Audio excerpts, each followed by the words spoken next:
নমস্কার, আমি শ্বেতা। আপনারা দেখছেন রাঁধুনি শ্বেতা।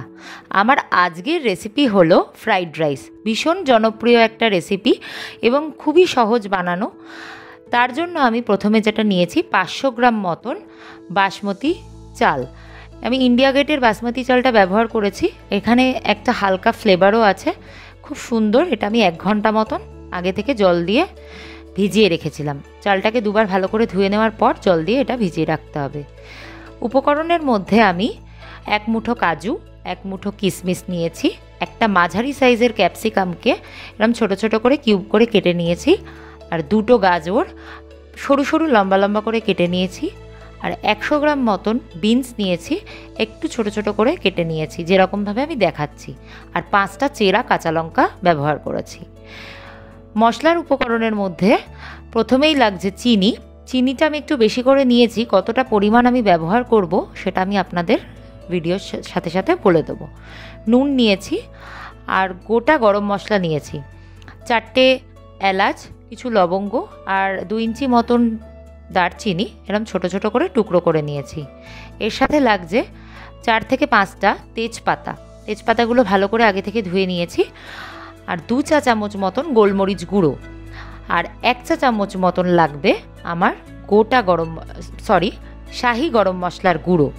এই দুটো জিনিস কিন্তু অবশ্যই ব্যবহার করবেন, এটা কিন্তু স্বাদ বহুগুণ বাড়িয়ে দেয়। এছাড়াও লাগবে ঘি আর সাদা তেল। প্রথমে একটা ডেকচি বসিয়ে নিয়েছি। আচ্ছা, 500 গ্রাম চালের জন্য আমি একটু বড় সাইজেরই একটা ডেকচি নিয়েছি, একটু বেশি করে জল নিয়ে সেটা ভালো করে গরম করে নিয়েছি, আর তার মধ্যে দিয়ে দিয়েছি 1 চা চামচ মতন সাদা তেল আর নুনটা এমনভাবে দিতে হবে যাতে জলটা একটু নোনতা হয়, তবেই কিন্তু ভাতে নুনের পরিমাণটা একদম সঠিক হবে। আর তেলটা দিলে ভাতটা কিন্তু ঝরঝরে হবে, একে অপরের গায়ে লেগে যাবে না, এবং ভাতটা সাদা সুন্দর থাকবে। তেজপাতাগুলো জল ফুটে উঠলে দিয়ে দিলাম। এবার আমি দেখে নেব যে ভাতের চালটা শক্ত আছে না নরম আছে। দেখুন, আমি আপনাদের দেখাচ্ছি ভাতের চালটা কিন্তু আমার এখনও নরম আছে। আচ্ছা, এটা কিন্তু মিনিমাম 30 মিনিট থেকে ভেজাতেই হবে। 30 মিনিটের বেশি ভেজালে খুব ভালো হয়। আমি 1 ঘন্টা মতন ভিজিয়েছিলাম। ভাতের ফ্যানটা ভালো করে ঝরিয়ে নিলাম, নিয়ে এটা একটু খোলা হাওয়ায় ঠান্ডা হতে দিলাম। আচ্ছা, এই দেখুন, আপনারা দেখতেই পাচ্ছেন আমি যে পাত্রটায় ভাতটা করেছি সেটাই কিন্তু অনেকটা পরিমাণ ফাঁকা জায়গা আছে, তাতে কিন্তু খুব সুন্দরভাবে ভাতটা ঝরঝরে হয়ে যায়। কড়াইটা ভালো করে গরম করে নিয়ে 1 টেবিল চামচ সাদা তেল গরম করে নিলাম। এবার প্রথমে আমি কাজু আর কিশমিশটা ভেজে নেব। কাজু আর কিশমিশটা ভাজার সময় গ্যাসের ফ্লেমটা কিন্তু একটু কম করে দিতে হবে, নয়তো এটা কিন্তু পুড়ে যাওয়ার সম্ভাবনা থাকবে। একটু বাদামি বর্ণ ধারণ করলেই আমি একটা বাটির মধ্যে কাজু আর ভাজা কিশমিশটা তুলে নিলাম। যে পরিমাণ তেলটা কড়াইতে রয়েছে সেই পরিমাণ তেলের মধ্যেই আমি আরও 2-3 টেবিল চামচ মতন সাদা তেল দিয়ে দিলাম। এখানে কিন্তু আমি কোনো রকম ঘি দিচ্ছি না, সাদা তেলেই কিন্তু আমি সবজিগুলো ভেজে নেব। তেলটা ভালো করে আরেকবার গরম করে নেওয়ার পর যে গোটা গরম মশলা রেখেছিলাম সেটা ফোড়ন দিয়ে দিলাম, আর 5টা কাঁচা লঙ্কার মধ্যে 2টো কাঁচা লঙ্কা আমি তেলে দিয়ে দিলাম। এতে কিন্তু খুব সুন্দর একটা ফ্লেভার আসবে। এবার প্রথমে আমি গাজরটা দিয়ে দেবো, তারপরে আমি দিয়ে দিলাম বিনস। গাজর আর বিনসটাকে একটু 2-3 মিনিট মতন ভাজা ভাজা করে নেব।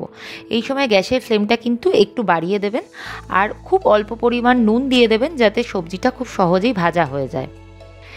নুনের পরিমাণটা কিন্তু সব সময় একটু কম কম করে দেবেন, কারণ পরের দিকে কিন্তু ওটা চেক করেও দেওয়া যায়, কিন্তু এক সময় যদি ওটা বেশি হয়ে যায় সেটা কিন্তু ভালো লাগবে না।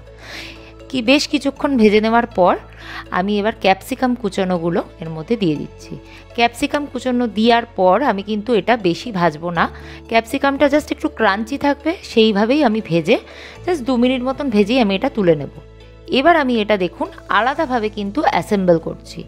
কোনো অনুষ্ঠান বাড়িতে যখন আপনি ফ্রাইড রাইস করবেন, বা ধরুন অনেক বেশি লোকের জন্য যখন আপনি ফ্রাইড রাইস করছেন, তখন কিন্তু ঠিক এই প্রসেসটা ফলো করেই করতে হয়, কারণ তখন কিন্তু সবজির মধ্যে চালটা দিয়ে ভাজা সম্ভব হয় না, কারণ ভাতের পরিমাণটা অনেক বেশি থাকে।